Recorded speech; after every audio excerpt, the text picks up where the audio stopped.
In this Math Mentoring Moment episode, we will dig into why this lone journey is getting Garrett down and how he might be able to work towards developing a professional learning community where all members feel accepted and valued regardless of their teaching philosophy and their pedagogical approach. Math Moment Makers, this is another Math Mentoring Moment episode where we talk with a member of the Math Moment Maker community, just like you, who's working through a problem of practice or a pebble in their shoe so that together we can brainstorm some possible next steps and strategies to overcome them.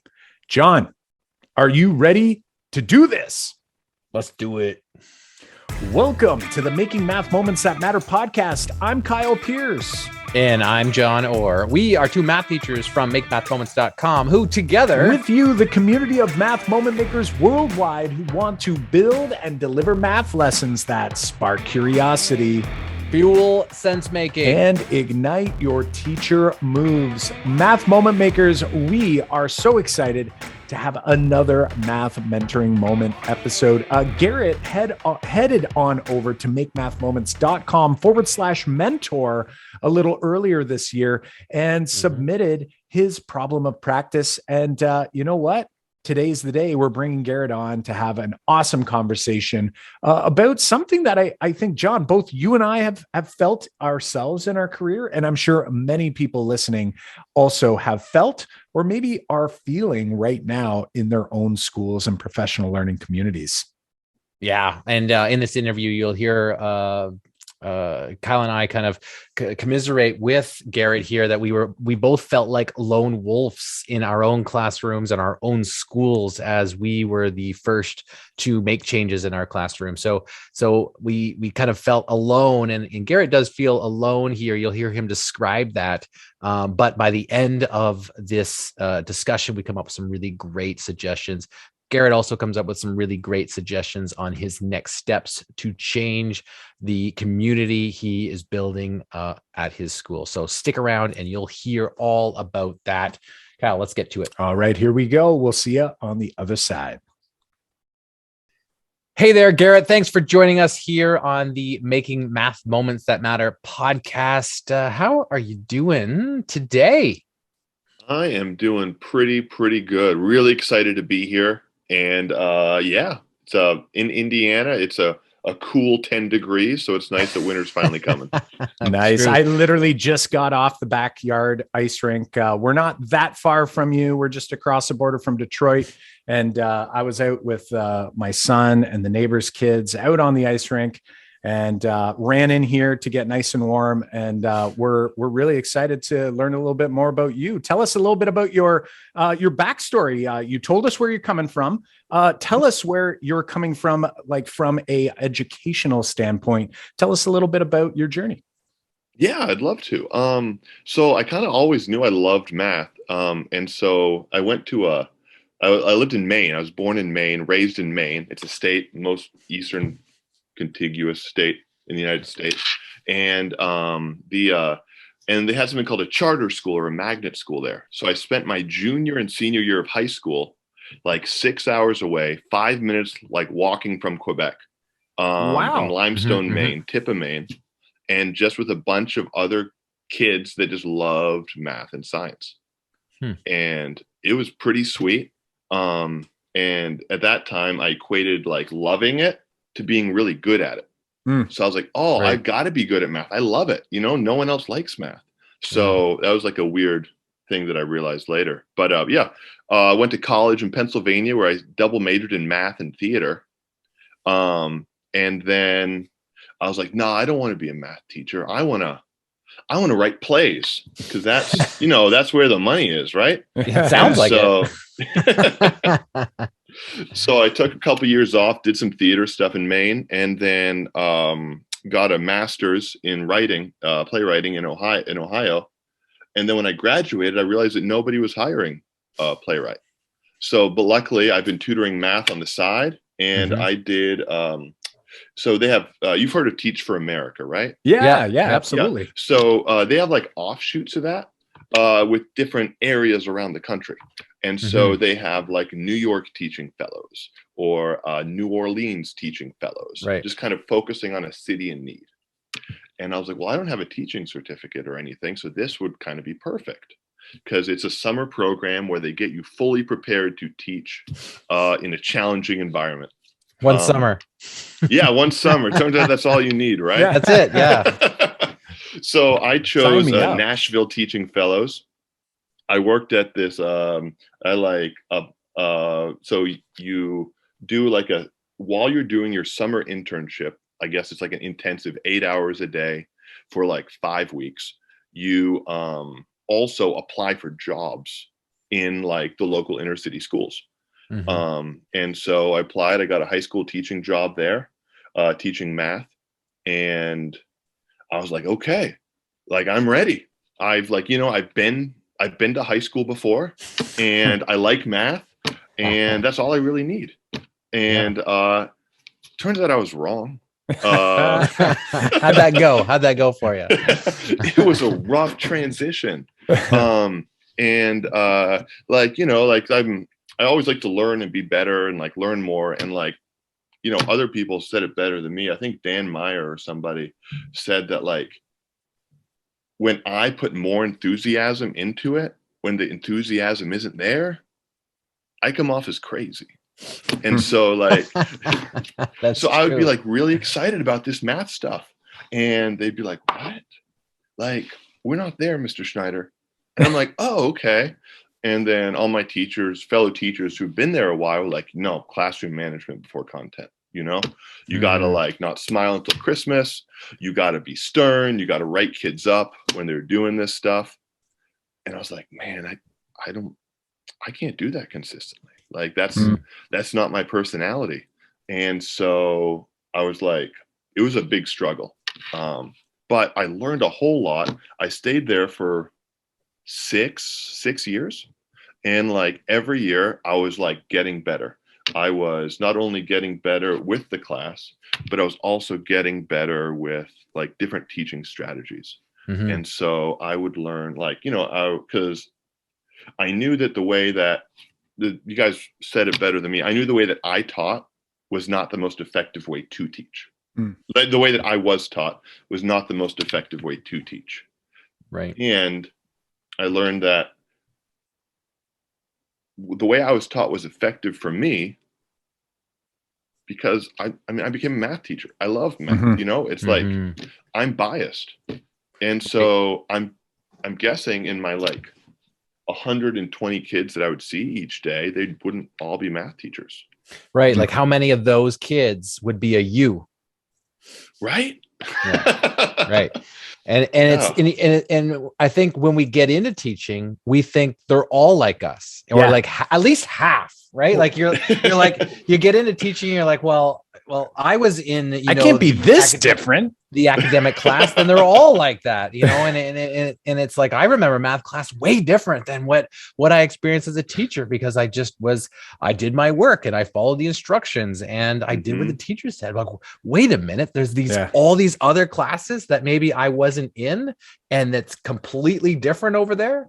Yeah. Well, like you think about like, going back, and I don't know if it's just the combination of being younger, like our younger selves, and maybe as we grow into, I would like to consider myself an adult now, that, you have all this experience, and like, do we become more empathetic to actually see the world through other people's eyes? You think about culturally responsive pedagogy is something that, we're all trying to learn more about these days. And really you start to look at the world through the lens of someone else. And you start to realize like, oh, I know the world as I know it. I really only have my own experience, and there's so many others who have something, very different going on there.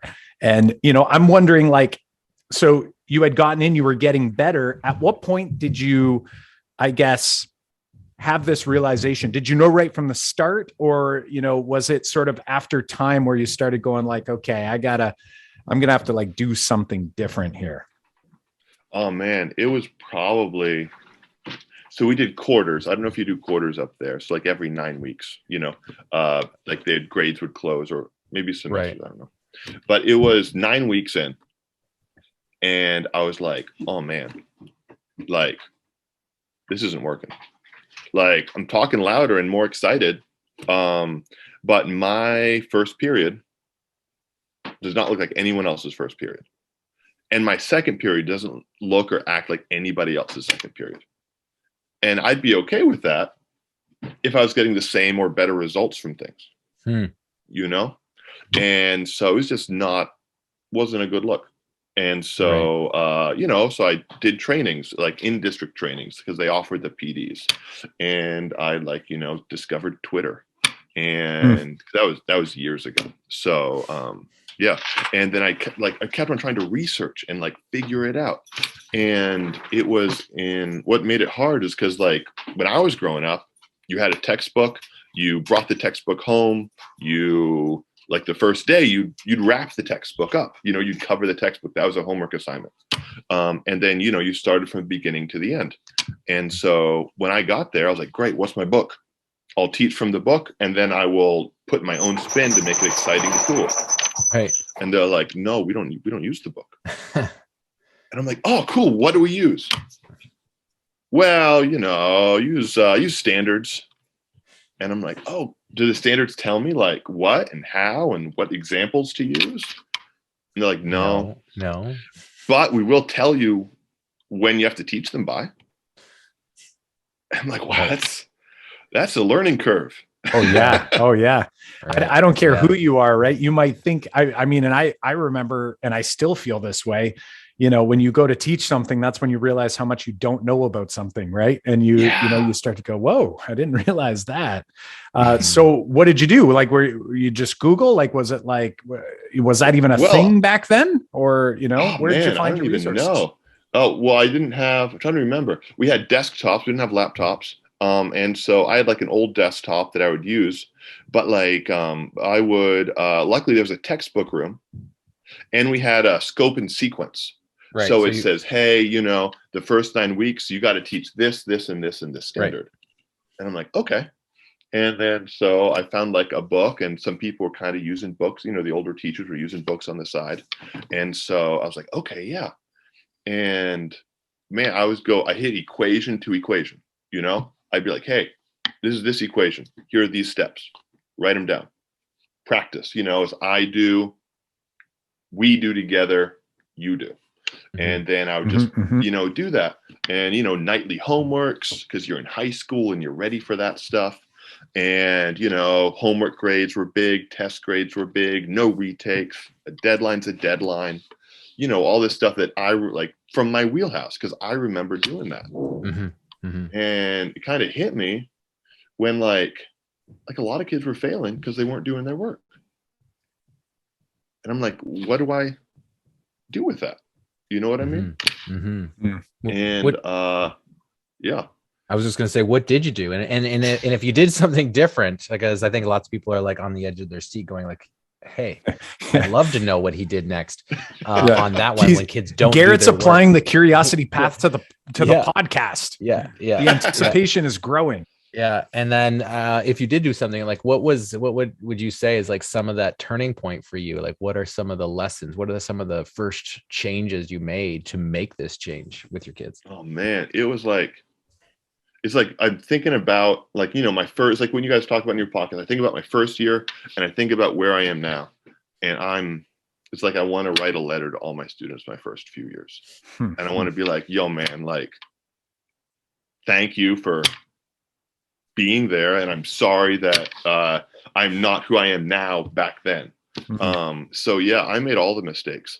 Honestly, I doubled down. I was well, you got to get this in. You're not going to this fun thing. You're going to stay in my room during lunch and finish this homework. You don't know how to do this? Well, I will work with you on it, but you got to get it done. And, as a result, I had failed a bunch of kids. And looking back now, that wasn't helpful for them, because that reinforced to them that they weren't good at math, that they didn't know how to do it. You know what I mean? And it wasn't good for me, because once you do that F at their report card F, that cuts off. like people earn whatever grade they get, but that's a big cutoff. And if you haven't built the relationship and the communication and exhausted everything and really gotten to know the student, what I learned is that that's not really an accurate judge. Like maybe it's an accurate judge of the averages of the scores. They didn't do it, 0 or whatever. But it's not a judge of what they know. Right. Yeah. And that I want to hop in and just say, I think you're so accurately describing. It's like, I like when you said, it's like, that sure is the average of the scores they got, but that doesn't suggest that that's all they know about math. Right. And that, and that's a hard place. And I'm sure there's people nodding out there. And then, there's probably a lot of other people going like, but like, so what do I do? And, I'm curious, we're kind of, we're putting off your math moment. Hopefully, we will get there, but I don't want to cut this part off because I think it's a really powerful conversation we're having. I'm wondering, are you making changes or have you made changes in order to address some of those things? Or is this something that you're still grappling with? Because I'm sure a lot of people would really love to, sort of get, I guess, another person's perspective on, so what are you doing instead now in order to help? Yeah. And so students? It was a progression. And so what I changed and what I'm very happy with what I changed, like a couple of things. One, I don't give homework anymore. The reason why is for a bunch of reasons. One is that I control what happens in my class. Even I'm not the absolute ruler of what happens in my class, but I have no control what happens after they leave. So like a lot of my kids, maybe they'd go home and work, and when I taught the high school, I do middle school now, but when I taught high school, like they went off, maybe worked a job. Maybe their parents were working and they were taking care of their siblings, maybe they had other stuff that they had to do. And so I have no control over what happens outside of my room. On top of that, like you'd either have the kids that like couldn't do it because they didn't have time, couldn't do it because they didn't understand it, or just wouldn't do it, and then some that, I got this, I used my notes, I got it. Like we could have probably covered them in class. I could have graded something they did in class in a controlled environment. So I know, and, so yeah. And also, like I got paid to be a math teacher, but their parents are not paid to be a math teacher. So if you have parents at home that are helping the kids, like they want to help their kids. They want their kids to do the best they possibly can. All parents want the best for their kids, but like, how many memes have you seen of like a kid, like a parent, like a kid, like crying because their parent is like yelling because they don't understand the math? It's like that Incredibles thing. Like math is math, like that isn't how I was taught. And like you're doing it wrong. Yeah. Like no kid wants to see their parent like freak out over a math problem. And no parent wants to hear their kid say, well, that's not how Mr. Schneider did it, so you can't help. Like that's not cool. And that takes and so they'd come in the next day with dread. They'd spend hours on something, they wouldn't understand it. Like that's not a good position to be in. So yeah, I cut out the homework. I graded in-class work, and that made me be a more succinct teacher. And then instead of being like teaching bell to bell and saying, okay, we didn't really get to practice this, so do 20 questions at home or whatever.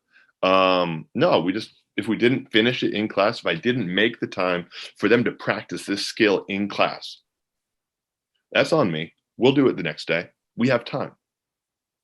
Like, if you want the time, you will make the time. You will always find time to do what you need to do. And I found that was true. I stopped giving zeros. Lowest grade I gave was a 50. And that freaked a lot of people out. A lot of people hate that. Now, when you say a lot of people, are you meaning colleagues? Yeah, colleagues. Some parents don't like it either, but a lot of colleagues don't like it. It eventually became like a school policy, and it's in the policy of the school that I work on now too. But it makes a lot of sense because, like, if you average it together, 0, 100, 100, like that's still like I don't know, 200 divided by 3. 60 something. It's like between a 60 and a 70. Like, that doesn't show what they know, because grade is 100% is not a reflection. You hear a lot of times, it's not a reflection of compliance. Grades are a reflection of what you know. Yeah, totally. Yeah. Well, and that's same 0. Yeah, and you're dropping a lot of really good points and things for people to think about. And I think this is a good time, kind of 2 things. First off, like here in Ontario, we've had a policy in place for a long time called a growing success document, where we are not supposed to be evaluating students' learning skills in terms of like their final grade. So for example, if a student, doesn't participate in class, that is not supposed to affect their grade, their numeric grade, that they would receive. And, the same idea with zeros and those types of things. It's like, if a student, there is this challenge, and I want to make sure people at home don't get the wrong idea. It's not that we want, just to promote more students doing nothing because there's no consequence. But the reality is that if they're not doing the work, like, it sounds like a conversation that needs to happen, right, between the teacher and the student and the parent and the guidance counselor. And, like, what else is going on there? Most students aren't just, going to not do anything just for the fun of it, right? So I think, it shows that you're looking at the students as humans, and you're trying to figure out, hey, how do we figure this thing out? I want to dig deeper on this, but before we do, I don't want this to be the first episode where we don't ask the guest for a math moment from their own experience. You've shared a lot from your current teaching experience. I'm wondering, let's kind of go way back and let's think about your experience. You shared a little bit about your own experience being, we'll call it the quote unquote math person, right? Feeling like you were pretty good at it. You said you had kind of learned a few things later on about that. What would be the math moment that pops into your mind when you think all the way back to your own experience as a student? Oh man, it's not necessarily a positive one. Is that okay? Absolutely. Sure. Yep. Okay. Positive and negative are all accepted here. It was in high school. It was in the school that I went to, Northern Maine. Shout out Maine School of Science and Math, if anybody listens. But we had something called, we did semesters, but then we had something called a Maymester at the end, and that was in May. And that's like it's great for high school kids, like 2 to 3 weeks, no classes, and you work on a project. Oh, yeah. And so some people went to Newfoundland to do like a camping trip. Some people did like an art, like a poetry thing, like all these things. How cool is that? Knew, yeah, right. I knew though that I was destined to do great in math, and where I was placed in like the class structure didn't really put me as high as I wanted to be. And so I took pre-calc my junior year, and then there were 2 calculus classes my senior year. You could do calc, maybe 3, but 2 that are important for me. One, they're both AP calc. One was AB, and one was BC. And so the delineation was either you did the first year and a half. Essentially, you'd take like the different AP tests and it would place you out of stuff in college. All I knew was that the BC one was harder. And since I like math, I should be able to do it. I should have that ability because I like it. You probably see a hole in that logic. And so I spent my Maymester studying calculus on my own so that I could, with the teacher's permission, I was like, listen, I want to do Calc BC next year. He's like, you got it. Just master the first 3 chapters of this calculus book, and then you will do Calc BC in the fall. And I'm like, cool, no problem. That was hard because that was way before like Google and YouTube and all that stuff. So I had a textbook with examples. I didn't have I had the student edition, not the teacher edition. And so I would be in a classroom working on it, be in my dorm because there's a dorm situation working on it. And then I'd go to him. He was next door doing like a math thing. And I'd ask him questions if I was confused. So at the end of the 2 to 3 weeks, I finished what I could. I couldn't get all 3 chapters done, but I was like, hey, I finished it. I'm ready to take Calc BC in the fall. And this teacher said, oh, that's not going to be a good fit for you. You asked too many questions. You're not going to be ready for it. And I was like, you asked many questions because you couldn't do it on your own. Is that what he was implying? I think so. Yeah.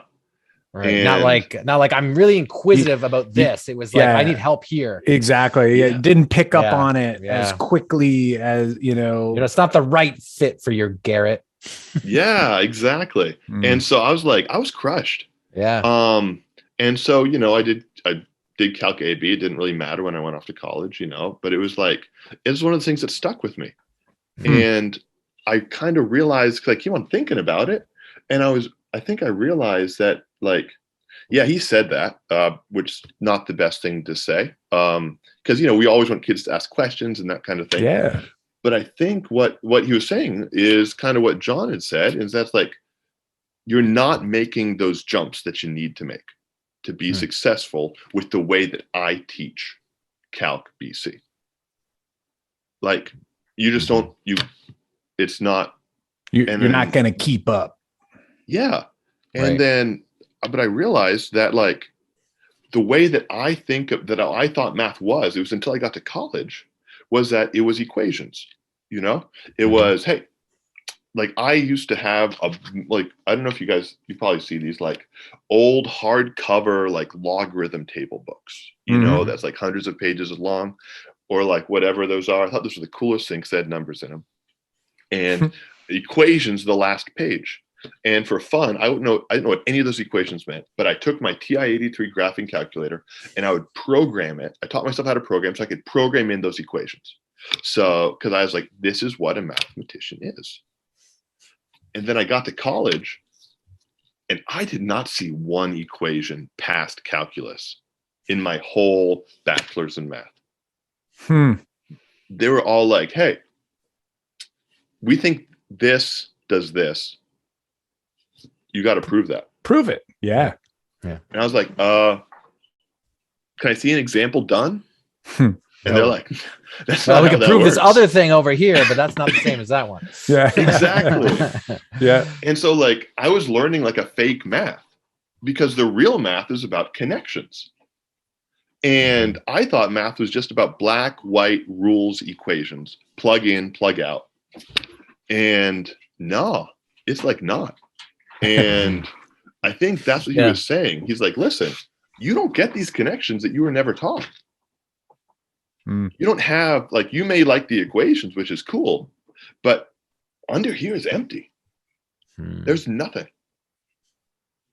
And it took a while for me to realize that. And when I realized that, it was like, halfway through my teaching career so far. And that realization has only helped me be a better teacher, because I don't attack the equations anymore. I don't attack the algorithms.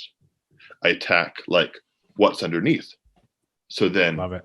I can do that. Yeah. So you're saying, like, your math moment has influenced you in your teaching to teach thinking strategies instead of, let's just look at math as a get done subject, or here we're just going to solve these problems and move on. It's actually it's actually a deeper philosophical subject that most people don't understand, and there are underlying truths, and there is so much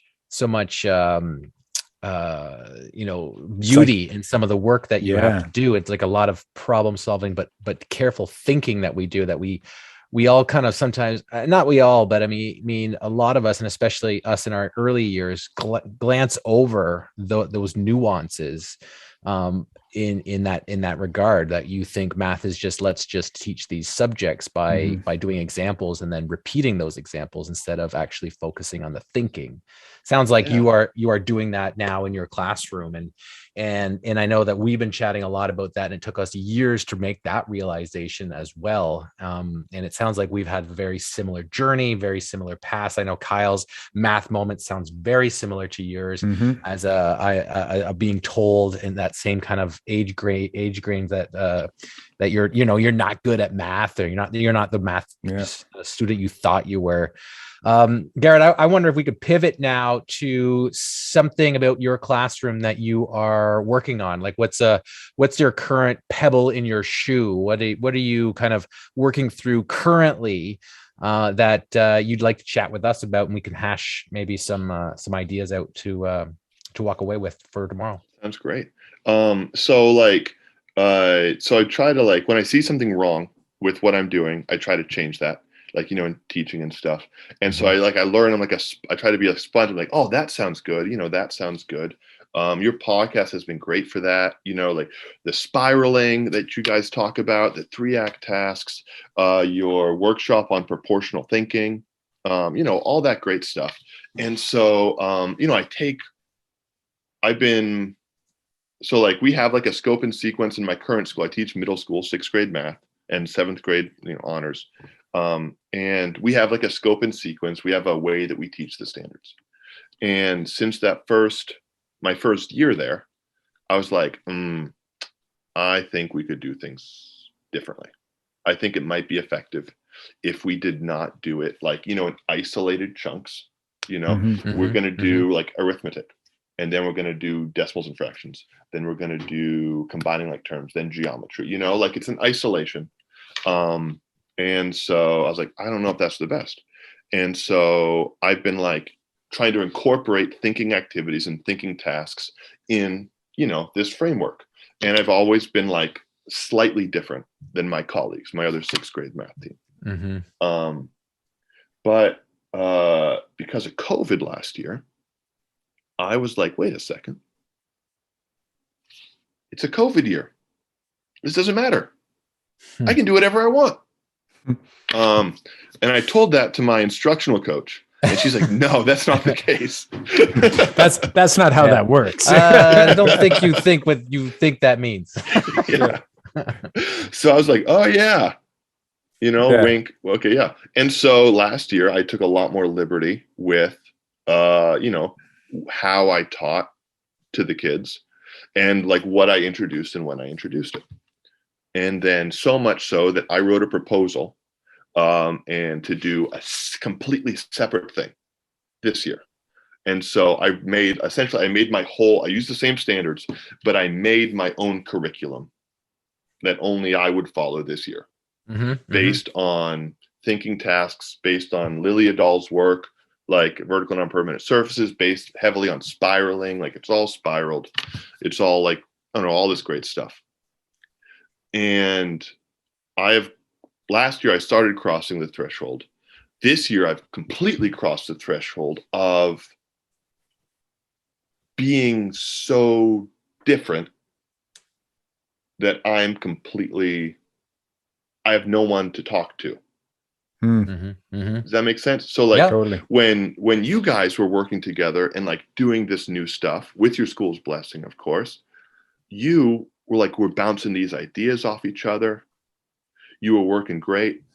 And it seems like I get all these you guys have given me great information through your podcast. I'm going through other stuff to get great information. But even if I wasn't pioneering this, even if I was just doing my normal thing, both putting my stuff in there,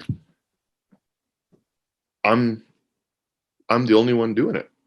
On an island. Well, I think you definitely feel like that, right? Because I think it's natural if you're definitely the only one doing it, let's say in your building, right? Or in your localized area. And I think that's natural and it's going to happen when you kind of branch off from the norm. And I think you know, Kyle and I both would have felt that, like, we didn't teach in the same school. We don't even teach in the same school district.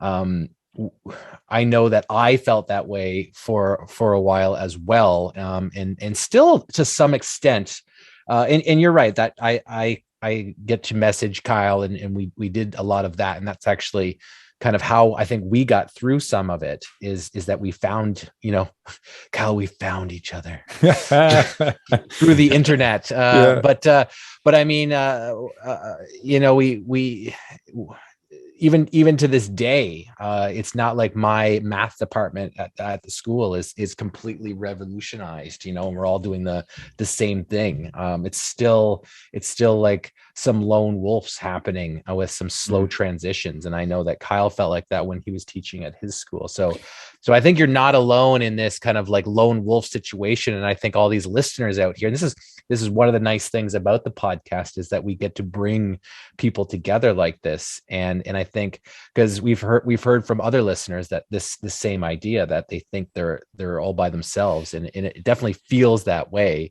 And I think I guess I'm wondering right now, before we kind of keep going on that line, it's what have you done so far with your members of your department? It's like, is it a clean break? It's like they're looking at you like the crazy one, and because I felt like that too. They shoved you in a portable. There's empty classes in the building, but somehow, you know, they put me in. They skip you on the tours. It's like, oh, we're gonna go by. No, it's like it's a very so it's like the situation itself. It's like a blessing. Anytime you learn something new and you can try to apply it, and you have permission to apply it, it's a blessing, because you get to experiment, and you don't have to look over your shoulder and say, "Are they looking now? Can I do the real thing now?" So it's a blessing. But it's like, I started this summer, I'm like, I got this. I outlined my first semester, and then I worked in my bubble. I have to attend all my math team meetings, you know? And they're like, "Hey, what are you doing, Schneider?" And I'm like, "Oh, I'm doing this." And they're like, "Oh, okay, well, here's what we're doing." And, you know, it's like I'm in a separate, you know, meeting in my bigger meeting. And like, all my crew is awesome. Like, my PLC, my math team is great. If I like ask them a question, they'll tell me their thoughts, you know. But it's like they're focused on this. They're like, their pathway that they are like setting up, and they are maintaining, and they are perfecting, is like here. And their trajectory is here. And then my trajectory is not. Like, our goal is the same. Kids learn math. We're cool with that. But like, the path we take there, yeah, we used to have a common language with it, but since I'm trying to apply these different things, we're losing our common language. Yeah. And so it's like I'm there. I think they're not excluding me. I'm still welcome at everything, but it's like, they're like, "Well, why don't you just do this?" And I'm like, "Well, that's not what I'm trying to do." And it kind of it sounds like, you know, there's like a philosophical, maybe, you know, difference in terms of like maybe the pedagogical approach, or even like the content, you know, how the content's organized. I'm wondering, you know, I think as humans, it's natural, like when, you know, it's natural to follow a crowd, right? To follow the herd, like that makes you feel protected. It's sort of like a survival, you know, mechanism that, you know, we still have, is, you know, hey, stick with the herd. You know, it's kind of like we all stick together, and we're all, you know, so anytime you're out on your own, you definitely feel this maybe isolation. I'm wondering what specifically about the situation is sort of like, what's getting at you? Is it that maybe the, you know, I don't want to say like the loneliness, like, you know, you're out there alone, but like, I guess from a professional standpoint, it might make you feel lonely and isolated. Is it because you feel strongly that some of the things that you're doing could be helpful in other classrooms, and you want to be a support and you want to help, and or is it like what about it is sort of like getting to you about that situation? Like what's bothering you about the fact that that's the case? Yeah, thank you. Thank you for focusing me like that. Yeah, my stuff isn't together enough to be like, listen, I'm the way. Like, I could be helping you guys, but you're not following me. It's instead, it's like I run out of steam. I spend the summer psyching myself up, coming up with stuff, and then like my tank is full, and in the fall it goes, it's going okay. And then I'm like, when issues come, I'm like pulling new stuff out. I like keep my journals and I'm doing that. And then I have a whole 18 weeks. Then I have like a week, and then I'm running low. It's I like to use other people as like sounding boards to help me get energized, to rethink my ideas. Yeah, to pump your tires, right? Is like kind of what I'm hearing. It's like, and I completely get it. And I think that's where, John and I, having been at a very similar place at a similar time in different buildings, I think that's what sort of drew us together to kind of work together, is because, it sounds to me like you're looking for that sounding board, and you're sort of like, you're stuck inside your own head, right? Like every decision you have to make, you're the only one making the decision, right? And that sometimes you're making the wrong one, right? Like, let's be honest, like we're all human. And, it's nice to be able to like throw it to somebody to get that, like go all the way back when we were talking about that empathy thing, right? Being able to see the world through somebody else's eyes. It's like when an idea comes up and in your own mind, it feels perfect. And sometimes I'll share that to, say, John, and he's like, oh, are you sure you want to do that? Because what about this? And then I'm like, oh, geez, I don't want to do that. Like that. It sounds to me like it's almost like, I'm wondering if there's like a person, maybe it's a single person in that department that maybe you seek out, and you seek out from the mentee side of things, like almost like, because I know it can be really, I'm going to guess that, this group of colleagues you have that are doing things in a way, they probably, whether it comes out or not, they probably feel a little bit maybe insecure about the fact that you are trying different things, right? So like, we'll call you like, you're being progressive, you're trying things, even though you probably fall on your face here and there, right? And maybe they know about that, or maybe they don't.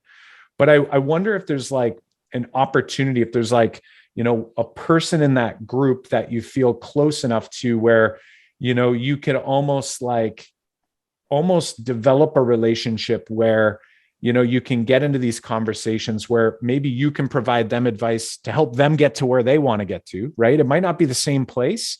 I think sometimes we feel like we have to be going in the exact same direction in order to, support one another. But I wonder if it's like, asking those questions about like, hey, so if you're going in this route, like, what's your end goal? And, have you thought about this, or have you thought about that? And then maybe seeking that same questioning from them about some of your work. And I even wonder if that's possible with someone, would it maybe bring your department maybe closer together, instead of feeling like you're all kind of going this way, like maybe everyone's kind of going in a slightly more angled direction towards one another.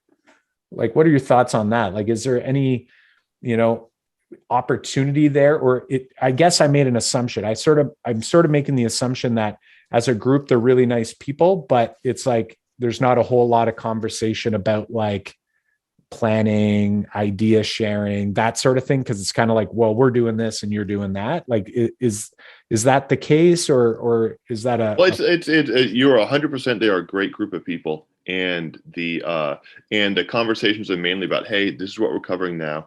Here's what we're covering next. Right. It's about content. What's our test look like? It's very much like, the structural part. But I think that what you're saying is a great idea, in that, like, because whether like, no matter what, if like every teacher, they have a passion project in their classroom.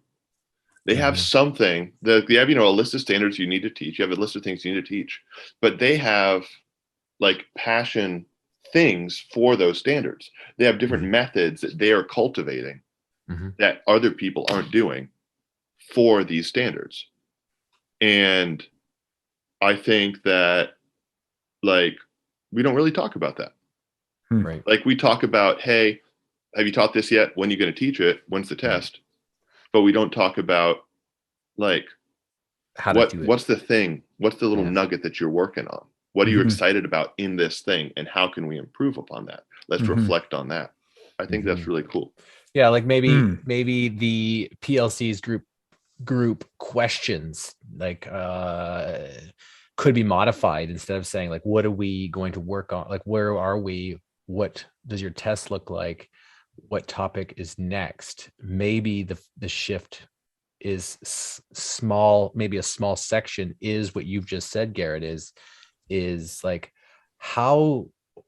what's in your opinion, like what's the best way to teach blank? Like what's a lesson that you are really excited, like, and then it might be like a pedagogical shift at some point in that group. And then all of a sudden the group might morph to talk about more about teaching style and supporting each other on that end than like just specific content.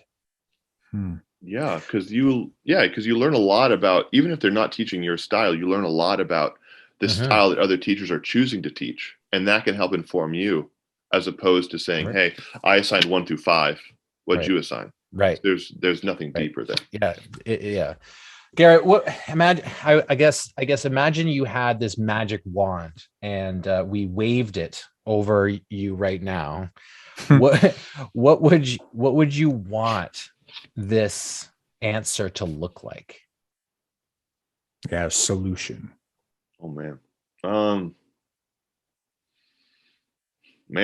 I'd have to fall back on my like my black and white pre-philosophical math brain. I would want like, perfect world, black and white, 5 steps, like with a right and a wrong option for each one, but that's not realistic. But I think that what you've given me so far is better than like that magic wand checklist. It's like a way to engage my team on like a deeper level that could help fuel me as well. I guess I was imagining if it's like that magic wand was like you wanted to plop someone down next to you in the room beside you, and it was like, and they're going to teach similar to me, and I have like, oh, that would be awesome, man. Right? So is that like the magic? From day one? That's super magic, right? Is that the magic? Like think of anything like this is not realistic, but like if this could happen, all of a sudden there's another teacher in my building that I can bounce, or what would it look like with this specific group of people? Like how do you see this, maybe this professional relationship, evolving, like, what would you like to see from that, to kind of move beyond this, hey, I'm doing Pythagorean theorem next week, and like, that's the end of it. Yeah. And I guess I've been in this situation, like I outlined at the beginning, like even though I could message Kyle, who lived farther away, in my building, I was like you, but how I started that PLC shift was,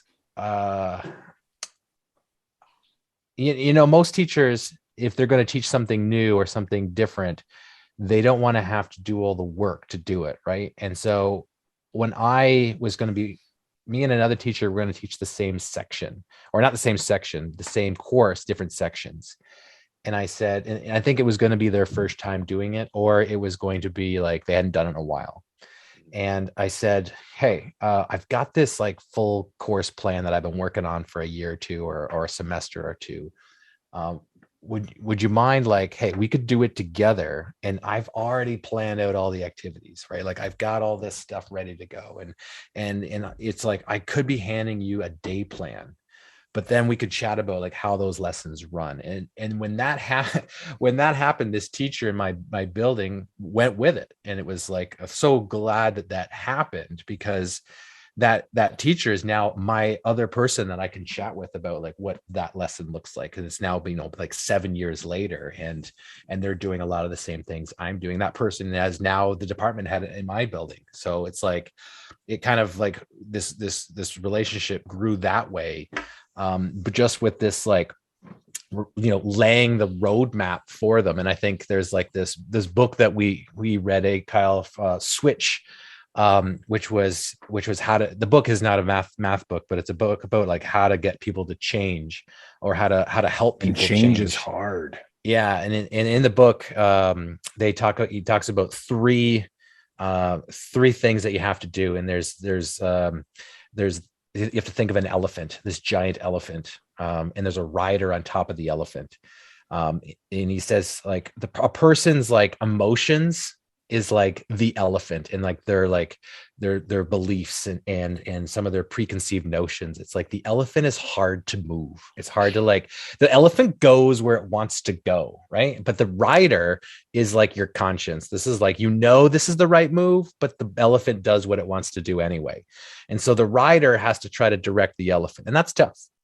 And so this book is all, using these two things to help to decide on how to make change. And the third thing is clearing the path. So if you can clear a path, make it easy, and you can direct and you can persuade the elephant to go the right way, then all three both of them go together down this nice path. And so when I look back on that situation I had a few years ago with this fellow teacher, is one of the things I did from that book was I cleared the path. I made it real easy for this teacher to be like, you know what, I don't have to do much planning, and it's new, or I haven't done it in a while, but sure, let's do this and we'll see how it goes. Right. And if you can clear the path for somebody, that can be like a gateway. Yeah. I think that's a great share. And then I also, something that is just, I guess, another piece to kind of like, when you think about, so that book philosophically is really helpful. So you might not have the same, ability to clear the path like John did, because I was very situational, but like maybe there's something else, like maybe there's another barrier there, or there's another path that has something blocking it that you might be able to help. And, one thing I'm wondering about, like you had mentioned a PLC group, and you also mentioned earlier about like an instructional coach of some type. And I even wonder if like maybe bringing that instructional coach into this conversation with you first, maybe sharing, some of what like you're after, because I'm going to go ahead and guess that your instructional coach would probably not be against trying to get, the math teachers moving beyond, hey, next week is Pythagorean theorem, and, like trying to get to maybe a little bit more depth in terms of like the planning and the sharing. So like maybe the instructional coach could, be a help in that, like almost like a bit of a conduit to try to, get the conversations maybe a little bit deeper than surface level without being a bull in a china shop and, causing all kinds of chaos at the same time. But that's where like a really good coaching move would be, through questioning, through, being really strategic in how, they lead, a conversation with a few of you in your PLC. Like maybe you can kind of get a little bit deeper. Maybe it might be just like a question about a concept and maybe a certain student who's struggling. And, it could start there to try to like, everyone's offering ideas on how they might be able to, help address that problem, given that concept or whatever it might be, just to kind of get that conversation started. And you might realize, that maybe that group is not as far off as maybe it seems. And almost like maybe I think sometimes people intentionally push themselves as far away so that, they don't have to get into these hard conversations, because it is kind of scary, right? And it feels a little bit disarming when we start talking about our teaching practice, right? And in education, we can always shut our door and sort of like do your own thing, and then you go to the lunchroom and you talk about something completely different. Or, we can slowly open that door and, it's almost like become a little more vulnerable. And that can take a lot of time, and it can take a lot of, I'll say strategy and thinking how you can do it without being too fast. Cause like if you go too fast, it's too scary and, might feel aggressive, let's say to some of the others. But we've said a lot there. So I want to like flip it back to you and, sort of get where your head's at. And, if you have any thoughts on, what you might be doing moving forward to see if you can't sort of, get a little closer with that group and become a little bit more of a deeper PLC. Mm-hmm. Yeah. You said a lot of great stuff. Both you guys did. I think that there are two big takeaways, a lot of little ones, but two big ones that I can kind of take with me. One is kind of finding an ally and saying, hey, or like using the PLC as the ally to ask those deeper questions, to just start being like, hey, like, what's the little thing? What's in between here? How are you teaching this? What's a problem that you're having with teaching this? And to kind of talk about our philosophies and our tactics. And then maybe, finding a teacher that'd be like, hey, what's this? What's your side project? Like, what's your side project you're working on for this? Let's talk about it, and to kind of have that conversation. And then the other thing was kind of like what John said about kind of clearing the path. Like, you're right, it is situational, Kyle, but it's like, I think that I think to other people, like my path is like, you can't see it because it's in, my Excel document that I keep my path in. And I think that if I can say, hey, yo, like you're doing your thing and it's great, but can you take a look at this and tell me your thoughts?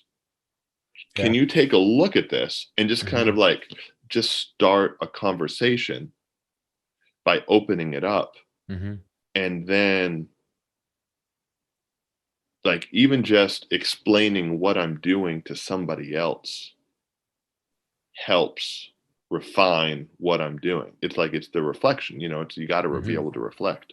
And so, because, I'm kind of middle for like teaching experience, right. Some have less, some have much more, some have a little more.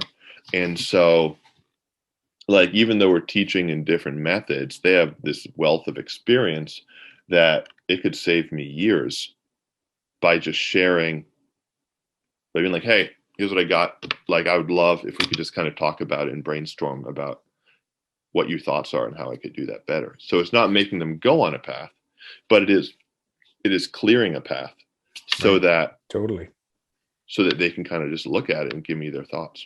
Right.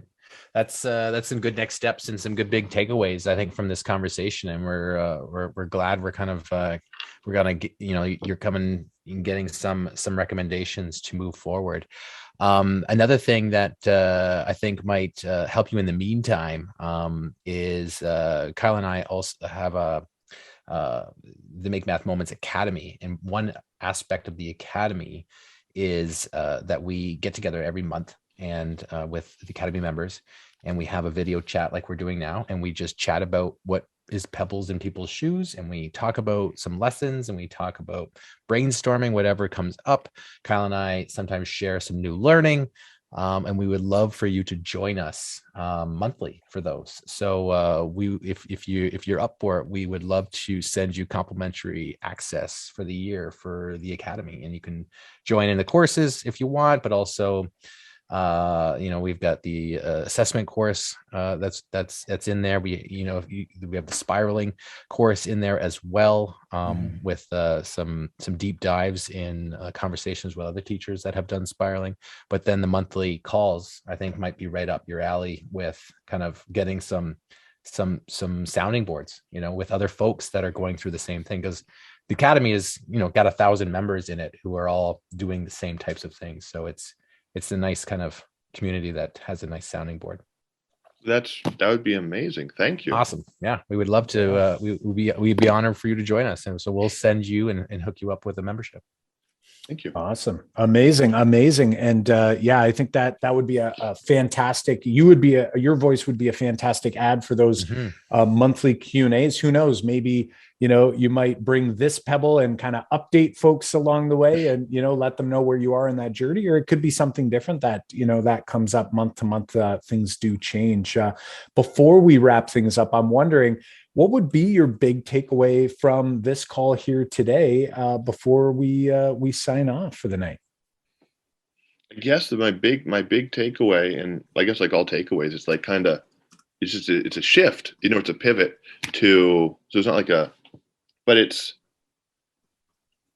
just like to be willing to take, you already did the first step of making the curriculum. It's like that step of opening it up and being like, you didn't ask to look at this. I need you to look at this. And being kind of vulnerable in that way and leveraging people's experience, that just because they're doing things differently doesn't mean that they can't aid you.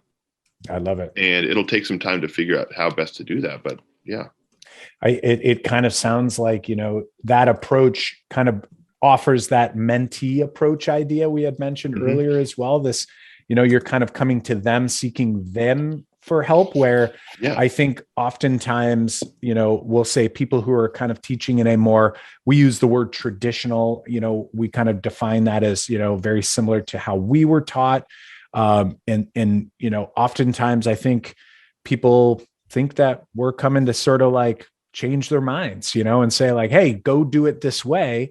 But instead you're coming around and you're sort of coming to them for advice, and you're saying like, hey, I respect your opinion. I respect your expertise. And I'd love to know, what do you think about this or that? And, I think if anything, it's going to at least, get those conversations, getting a little bit deeper than the surface level. And hopefully, it will over time develop into, into some really awesome conversations both ways. Yeah. Yeah. Thank you all so much for this. Awesome. Wow. Yeah. Thank you for joining us and having this chat. Would you be open to joining us again for next year and seeing how things are going? Yeah, I'd love to. Awesome. Fantastic, stuff. My friend. Well, listen, we will flip you some details for that complimentary access for those who are listening and are curious and want to dive in with Garrett. Visit the makemathmoments.com/academy webpage and get yourself in there for a 30-day stretch your legs. Have a look around and see if it's a good fit for you as well. Garrett, it's been nothing but a pleasure. We talked before hitting the record button about how we were going to try to keep it to 30 minutes. And once again, we were unsuccessful. Every single day we say this to people, and I don't think we've ever made it. So I don't think it's possible. No, you know what? It means it was a great conversation. And I'm sure the Math Moment Maker community is, feeling really good about all that you had shared here today, and gave them some ideas on how, maybe they might be able to deepen a professional relationship in their own building. So thanks, Garrett. And we will catch you real soon. Thank you. As always, both John and I learn so much from every episode of the podcast, but in particular, one that we really like recording is these Math Mentoring Moment episodes. It's great to be able to hear members of the community sharing some of these common pedagogical struggles or professional learning struggles like we heard today with Garrett. And together we get an opportunity to kind of think it through. And, whether it's happening for you right now, or maybe it's something that might come up in the future, hopefully you feel like you've walked away with some new learning.